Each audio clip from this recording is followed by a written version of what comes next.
Bom, hoje nós vamos falar um pouco sobre O Castelo de Otranto, que é um romance publicado originalmente em 1764 pelo Horace Walpole. E esse é o grande responsável pelo estabelecimento de várias características daquilo que hoje nós conhecemos como literatura gótica, e das quais vários autores se apropriaram ao longo do tempo de modo muito mais feliz do que o próprio Walpole. São essas características: a intriga familiar e, eventualmente, mesmo a dissolução das estruturas familiares devido a um momento de crise, a reviravolta como artifício narrativo, graças a uma série de mortes misteriosas, mentiras e segredos que dão a tudo um clima de conspiração constante, a presença de um vilão ardiloso, cruel, atormentado, que persegue a mocinha indefesa e que, aliás, quase sempre, outra característica, né, desse tipo de literatura gótica é a existência de personagens planos que mantêm sempre um mesmo padrão de comportamento do início ao fim de suas respectivas tramas.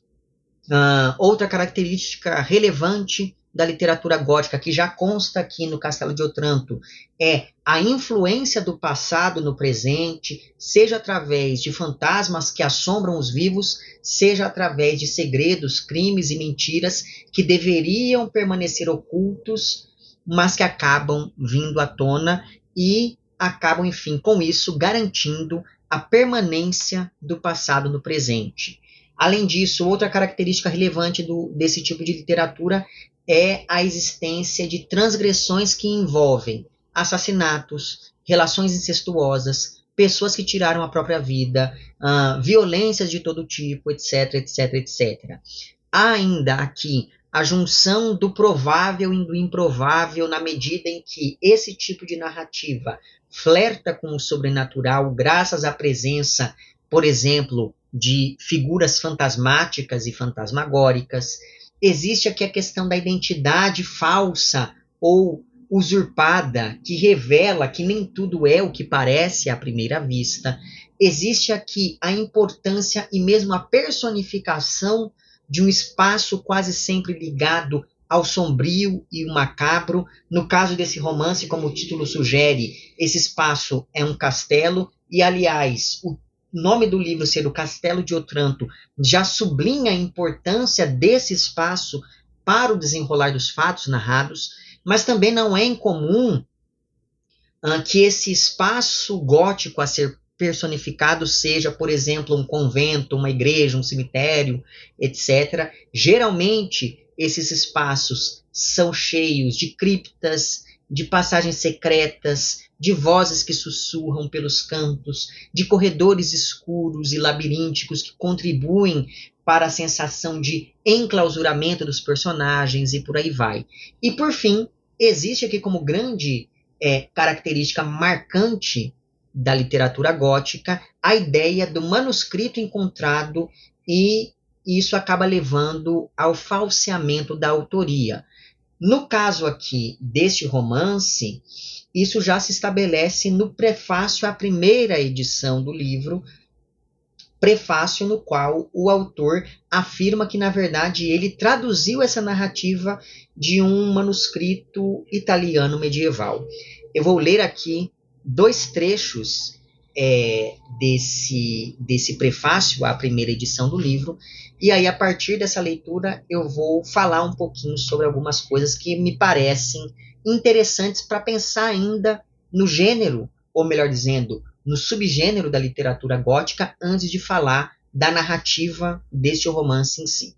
Então, o prefácio à primeira edição começa da seguinte maneira: a obra a seguir foi encontrada na biblioteca de uma antiga família católica no norte da Inglaterra. Foi impressa em Nápoles, em letras góticas, no ano de 1529. O quanto antes ela teria sido escrita não consta. Os principais incidentes apresentam-se de acordo com as crenças da Idade das Trevas do cristianismo, mas a linguagem e a atitude não têm nada que indique barbarismo. O estilo é italiano em sua forma mais pura.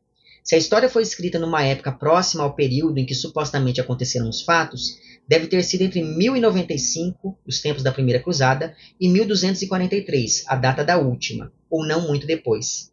Não há outros indícios na obra que nos levem a adivinhar o período no qual as cenas se desenrolam.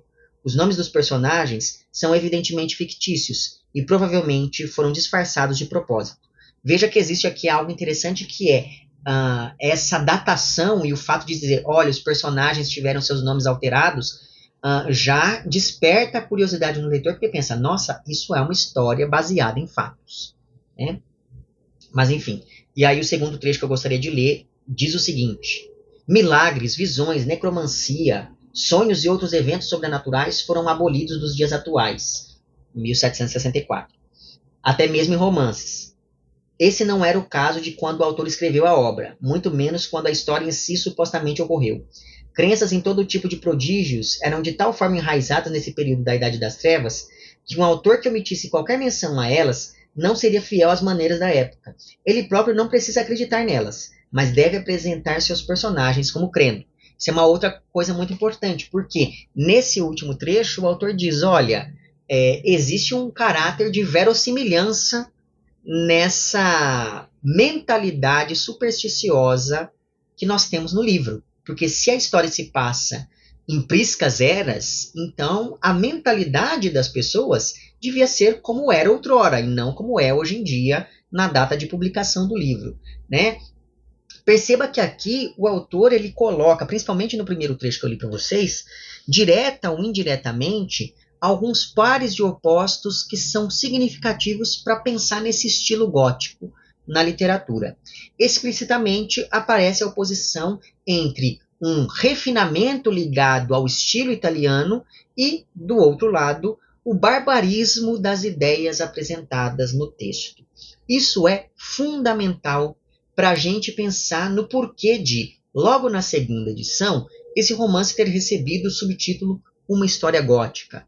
Veja, o livro foi escrito em pleno iluminismo, no período posterior à Reforma Protestante e à Renascença, em uma época marcada pelo início de uma espécie de desencantamento do mundo, ou seja, cada vez mais a elite intelectual tentava se distanciar daquele mundo mágico e católico da Idade Média.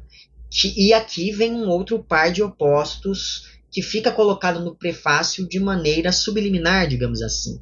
Porque existe uma idade das trevas do cristianismo que corresponde ao período católico, assim como existe também uma ideia ou uma idade moderna do cristianismo que corresponde ao período protestante, né? E a maneira de estabelecer essa distância desse mundo anterior, desse mundo encantado, católico e medieval, era justamente adotando uma postura mais racional diante das coisas. Nesse contexto, o estilo italiano, aludido pelo autor no prefácio à primeira edição do livro, dizia respeito, sobretudo, aos valores clássicos e civilizados, entre muitas aspas, né? A razão, a ideias como a razão, a harmonia, a beleza.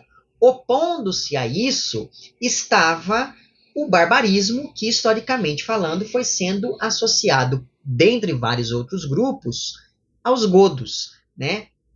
E aí, eu não sei se você se lembra disso, das suas aulas de história, mas os godos foram um povo germânico que, dentre várias outras coisas, invadiu e saqueou grande parte da Península Itálica e também, se não me falha a memória, da Península Ibérica. Eles se dividiram em dois grupos menores, né?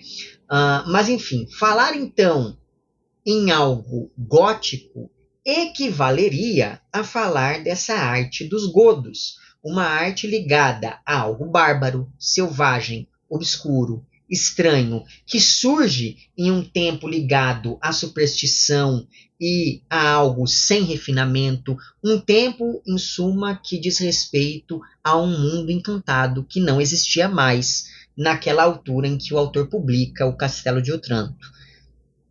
Então veja, o termo gótico era então usado para demarcar uma diferença entre esse eu civilizado e esse outro bárbaro.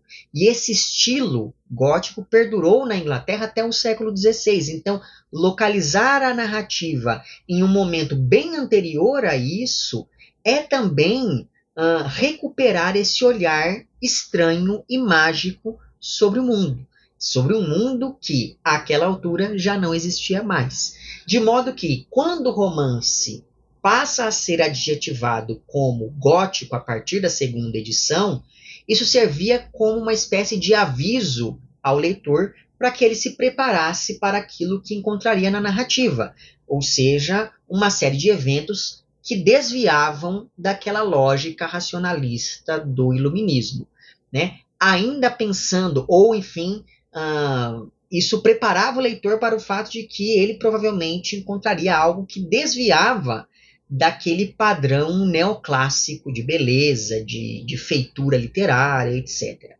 E ainda pensando nesse contexto histórico em que o livro surge, convém lembrar que nós estamos ali praticamente às portas da Revolução Francesa.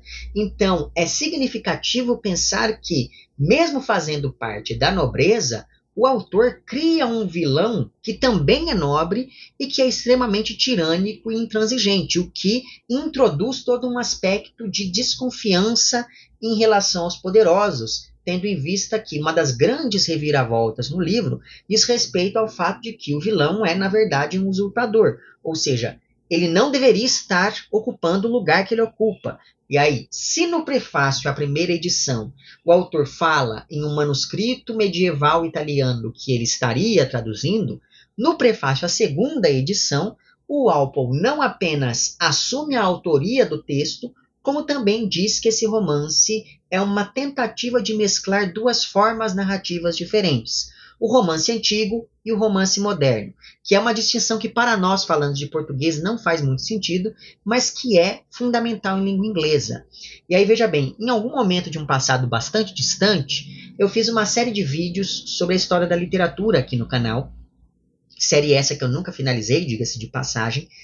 E em algum momento de algum daqueles vídeos daquela série, eu mencionei que havia uma diferença entre o romance medieval, que era muito ancorado no fantástico e contava com a presença, por exemplo, de fadas, gigantes, feiticeiros, bruxas, etc., né? E a gente percebe muito isso em vários romances de cavalaria.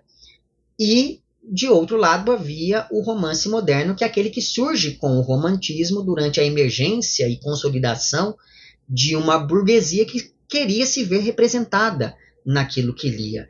E isso demandou a produção de textos de dicção mais realista, textos que tratavam das incríveis aventuras do homem comum. Então agora o mágico perdia cada vez mais espaço e foi sendo substituído por intrigas envolvendo casamento, trabalho, heranças, enfim, tudo aquilo que dizia respeito ao cotidiano burguês. O que o autor pretendeu, então, aqui com o Castelo de Otranto, conforme o que está dito no prefácio à segunda edição do livro, é mesclar esses dois tipos de texto, o romance medieval e o romance moderno, na medida em que há no livro personagens realistas próprios do romance moderno, próprias, né, do romance moderno, que se deparam com elementos sobrenaturais e inexplicáveis que eram característicos do romance medieval. Mas é interessante perceber que essa mistura talvez seja um dos elementos mais importantes, essa mistura entre um olhar realista em um evento sobrenatural talvez seja uma das coisas mais importantes da literatura gótica, na medida em que vários autores, ao longo de vários anos, utilizaram essa sobrenatureza para ressignificar o modo como a gente olha para aquilo que é natural. O fantástico, o sobrenatural, aponta para falhas do real, e é nesse espaço, é nessa lacuna que opera o gótico com vistas a revelar o que está por trás da aparente normalidade das coisas. Porém, não é porque o autor quis fazer isso, e de fato ele tenha conseguido, que o livro é um primor narrativo, né? Afinal de contas, de boas intenções o inferno está cheio. Mas, na verdade, o que ocorre é que, para nós, leitores e leitoras do século XXI, que estamos lendo esse livro em um momento histórico completamente diferente daquele em que ele foi escrito, a impressão que fica é que essa narrativa envelheceu como leite. Talvez porque, como eu disse antes, há vários outros autores que souberam se apropriar muito melhor daquilo que o Walpole fez aqui, de todas essas características que ele introduz nessa narrativa. Talvez porque o próprio Walpole não fosse um escritor, mas um nobre meio entediado e muito estudioso de questões referentes ao período medieval. Talvez porque essa mistura de estilos e referências demandaria mãos mais habilidosas do que a deste autor aqui, porque o livro, como um todo, parece uma colagem de pequenas peças teatrais que imitam em muito o estilo de Shakespeare. E aí é muito importante dizer isso, né? A parte boa desse último aspecto, desse aspecto mais dramático do texto, é que a gente pode acusar esse livro de uma porção de coisas menos de ser lento. Na verdade, tudo é bastante rápido, justamente por causa desse aspecto dramático impressionante que o autor soube infundir à narrativa. Então, aqui há poucas descrições e um excesso de falas e ações por parte dos personagens que, junto com temas como a intriga familiar, as maldições, as profecias e a presença de fantasmas e espectros, acabam fazendo lembrar, por exemplo, várias das tragédias do Shakespeare, com a diferença de que o Walpole não era tão talentoso quanto o Shakespeare, em quem ele assume no prefácio à segunda edição do livro ter se inspirado, né? E disso resulta uma trama rocambolesca e melodramática que pode afastar algumas pessoas. Além disso, e essa é a última coisa que eu vou falar antes de partir para a trama do livro em si, o modo como o sobrenatural aparece e a resposta dos personagens a esse sobrenatural, sobretudo do Manfredo, que é o vilão protagonista do livro, tem algo de meio pueril, quase como se a gente estivesse lendo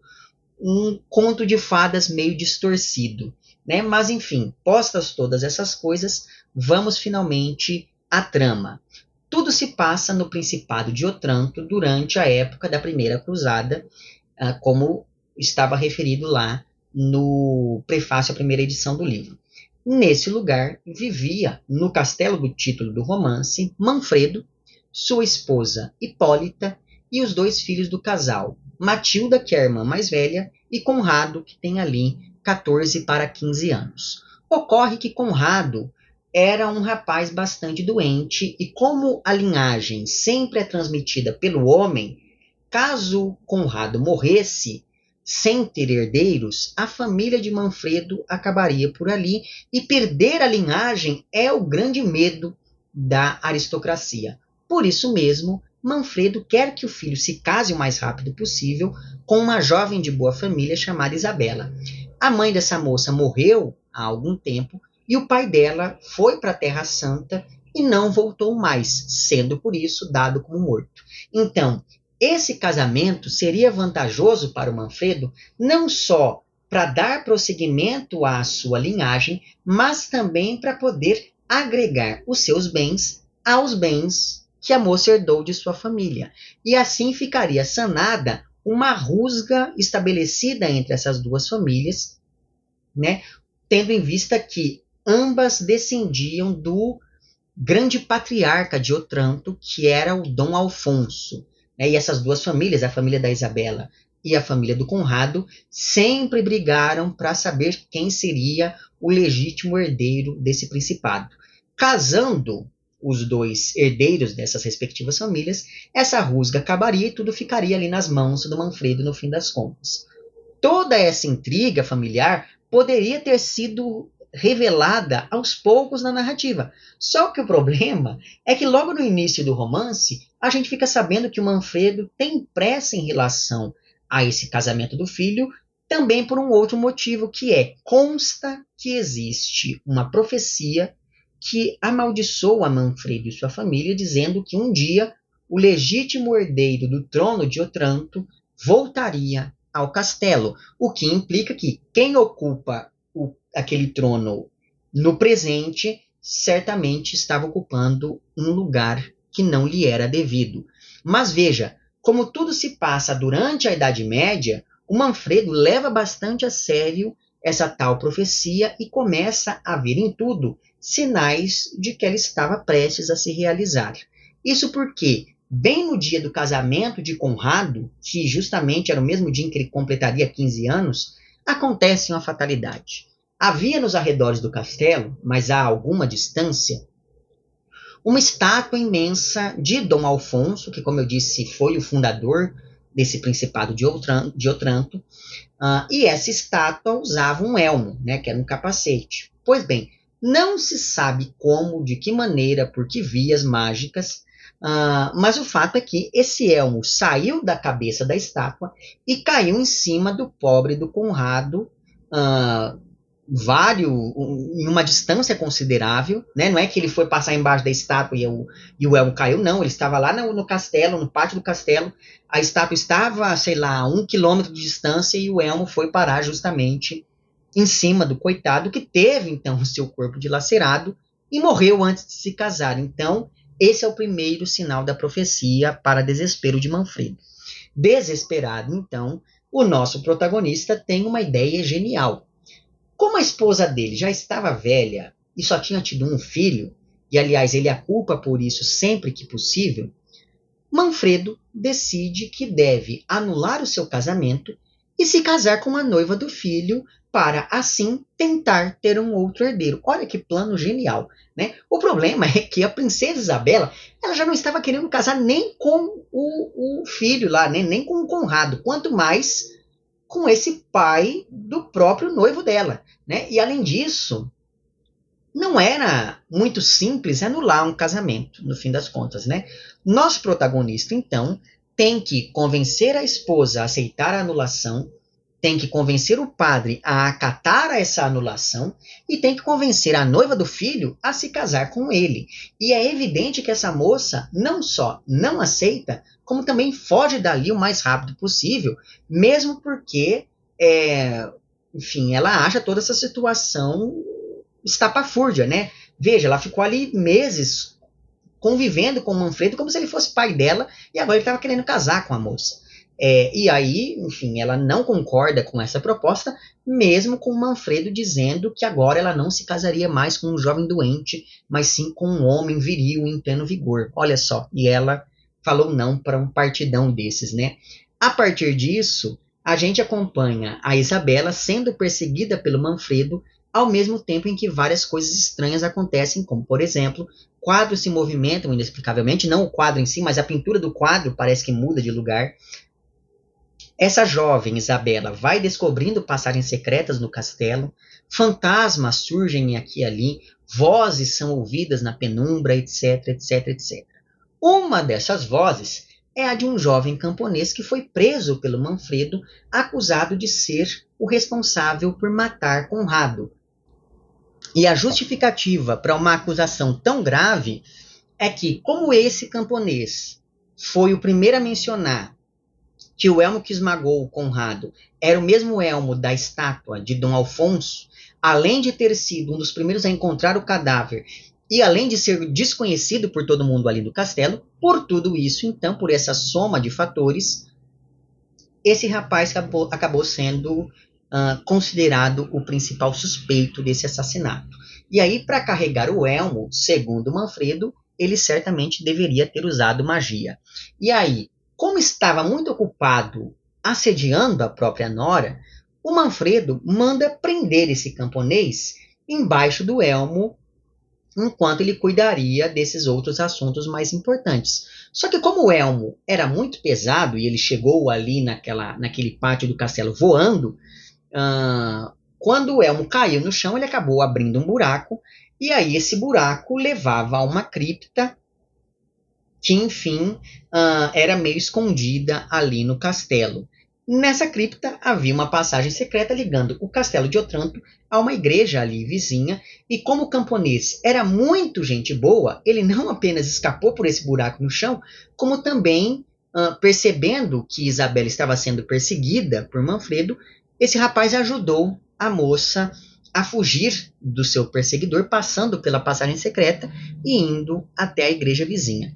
E as coisas se complicam cada vez mais para esse jovem camponês, porque o Manfredo estava perseguindo Isabela quando ele de repente se depara com esse jovem que ele havia deixado preso embaixo do elmo, lá em cima no pátio do palácio. Como isso poderia ser explicado? Com mágica, claro, né? E mais, como o camponês, porque a ideia é a seguinte: se o cara conseguiu mover o elmo em uma distância gigantesca até o pátio do castelo, ele também teria conseguido levantar o elmo usando mágica para poder fugir de lá, não é verdade? E aí, como esse camponês teria ajudado Isabela em sua fuga, isso só poderia querer dizer uma coisa: que os dois eram amantes, e é claro que o Manfredo não poderia consentir com algo assim. E como Manfredo era o grande tirano dessa região, ele decidiu mandar executar o tal do jovem camponês. Só que para isso, diziam as leis da época, que era preciso chamar um padre para que essa pessoa a ser executada recebesse a sua extrema unção. E aí chamam o padre dessa igreja vizinha, e esse padre não apenas confirma que Isabela estava sob os cuidados da igreja, como ainda disse que essa moça permaneceria lá, uma vez que o Manfredo não poderia se casar com ela de maneira nenhuma. Primeiro, porque ele já era casado e não havia meios de anular o casamento, e segundo, porque era bem estranha essa obsessão de Manfredo pela mulher que se casaria com seu filho. Com isso, Manfredo passa a ficar cada vez mais paranoico, achando que todos ali estavam tramando contra ele para garantir a concretização da profecia e, consequentemente, a destruição de sua linhagem. Então, ele manda que executem o camponês, acusando o coitado de ser um necromante, porque só assim ele conseguiria ter movido o elmo gigantesco de lugar. E aí, quando esse rapaz vai se preparar para a execução, acontece a primeira grande revelação do livro, porque descobre-se que aquele jovem era o filho perdido do padre da igreja do lado. E essa nem é a revelação mais importante sobre a real identidade desse rapaz, mas não direi qual é a outra. Atraída, então, por toda aquela confusão, assim como pelo destino infausto do camponês, Matilda, filha de Manfredo, acaba se apaixonando por esse jovem e o ajuda a fugir dali, de modo que ele vai para uma floresta onde se depara com o lobo da Chapeuzinho Vermelho? Não, com a Isabela, que também havia fugido nesse meio tempo da igreja com medo de ser entregue a Manfredo pelos padres. E aí, enfim, acredite se quiser, né? Numa floresta enorme, os dois calharam de se encontrar ali, veja só que coisa incrível, né? Nesse meio tempo, Isabela estava sendo perseguida por um outro cavaleiro que, depois de uma luta feroz com o camponês, revela ser, para a surpresa de todos, Frederico, o pai de Isabela, que havia desaparecido na Terra Santa. Pois é, ele não morreu, ele estava vagando por aí procurando por sua filha, e eis que agora ele a encontra após essa batalha com o camponês que a estava defendendo, julgando que aquele cavaleiro era mais um enviado de Manfredo. Em suma, daí em diante, várias coisas vão acontecendo. Pessoas morrem, outras se exilam, fantasmas aparecem para fazer ali anúncios importantes, espadas gigantes rondam o castelo, sinais e prodígios se multiplicam à exaustão, e etc, etc, etc. Para saber como tudo isso acaba e se a profecia se concretiza plenamente, você vai ter que ler o romance. Eu entendo as pessoas que não gostam do Castelo de Otranto, porque quando você pensa no peso histórico que esse livro tem, você imagina que seja um livro muito mais assustador do que de fato é. Na verdade, para os padrões de hoje em dia, esse livro é até engraçado involuntariamente em vários momentos, mas eu acho que é muito importante considerar, ter em vista, ao ler um livro como esse, primeiro, a sua importância histórica e segundo, o distanciamento que nos separa da publicação original aqui desse livro. Vou dizer para você não ler o livro, porque é um livro muito chato. Não, eu acho que você deve ler esse livro, sobretudo se você gosta de literatura de horror, certo? Enfim, deixarei na descrição o link para o meu perfil no Apoia-se, e assim, caso você possa e queira contribuir financeiramente com este meu trabalho por aqui, é só você entrar em contato com os planos de apoio e também com as recompensas equivalentes a cada um desses planos. Fica aqui meu agradecimento às pessoas que já contribuem. Para você que quer fazer isso, mas que não pode fazê-lo financeiramente, é só você mostrar para o algoritmo do YouTube que o meu conteúdo é relevante de algum modo. Então curta o vídeo, compartilhe, comente, etc e tal, certo? Vemo-nos então nos próximos vídeos e um amplex.